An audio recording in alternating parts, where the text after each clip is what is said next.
अच्युतजी गोडबोले, उमेशजी, शैलेशजी, प्रसाद sir, doctor तांबट sir आणि उपस्थित असलेले मान्यवर. मला फक्त काही मिनिटात पुणे मॅनेजमेंट असोसिएशन बद्दल बोलायचंय. त्याच्या आधी सुरुवात करण्यापूर्वी मला असं वाटतं आपण सगळ्यांच्या वतीने आणि PMAच्या वतीने कुलगुरू साहेबांचे निश्चितच आभार मानायला पाहिजे. PMAचे संस्थापक पद्मभूषण शंकरराव किर्लोस्कर यांचं जे अध्यासन आहे ते रिवाईव्ह करायला सरांनी मान्यता दिलेली आहे. सर्वांतर्फे आणि PMA तर्फे हार्दिक आभार.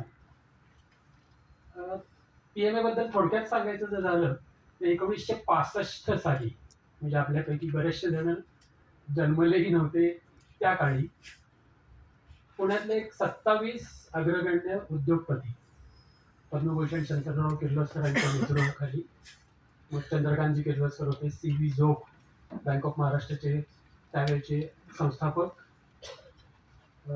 डॉक्टर नीलकंठराव कल्याणी असे मान्यवर एकत्र आले आणि त्यांनी ही संस्था स्थापन करायचा अनौपचारिक निर्णय घेतला 1965 साली. त्यावेळी मॅनेजमेंट हा शब्द सुद्धा प्रचलित नव्हता.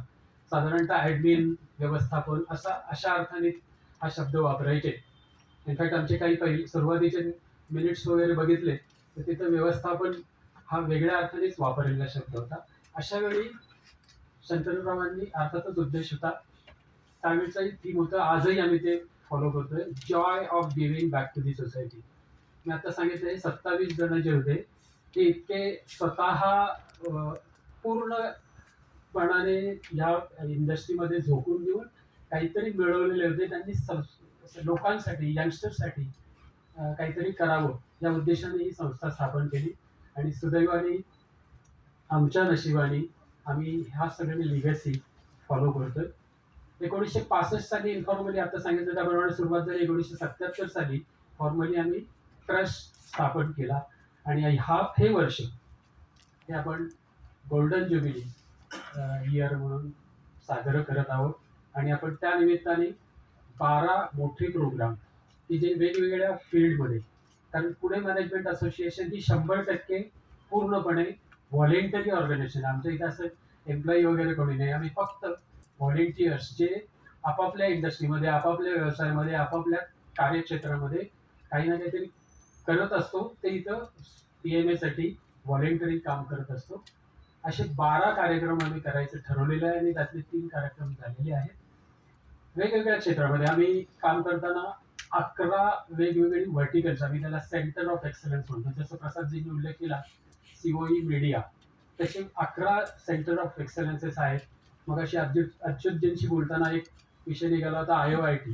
आमचा एक IOITचा सुद्धा एक व्हर्टिकल आहे आणि त्याला इमर्जिंग टेक्नॉलॉजी हा विषय म्हणतो, हा व्हर्टिकल म्हणतो. अशा 11 वेगवेगळ्या व्हर्टिकल्समध्ये मग HR आहे, मार्केटिंग आहे, अकॅडमिक्स आहे, इंडस्ट्री अकॅडमी आहे, अशा वेगवेगळ्या व्हर्टिकल्समधून आम्ही काम करत असतो.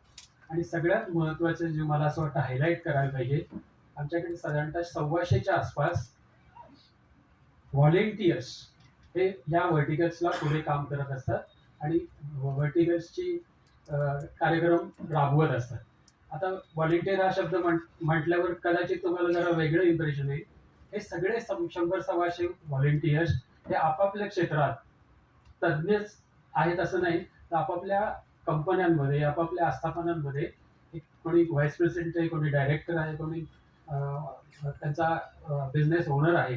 हे सगळे इथं PMA साठी काम करत असतात. हे या सगळ्या व्हर्टिकल्सचं वैशिष्ट्य आहे. खूप सांगण्यासारखं आहे, पण मला असं वाटतं आपण अच्युतजींच्या बोलण्याचं जास्त उत्सुक आहात, त्यामुळे मी इथंच थांबतो. धन्यवाद.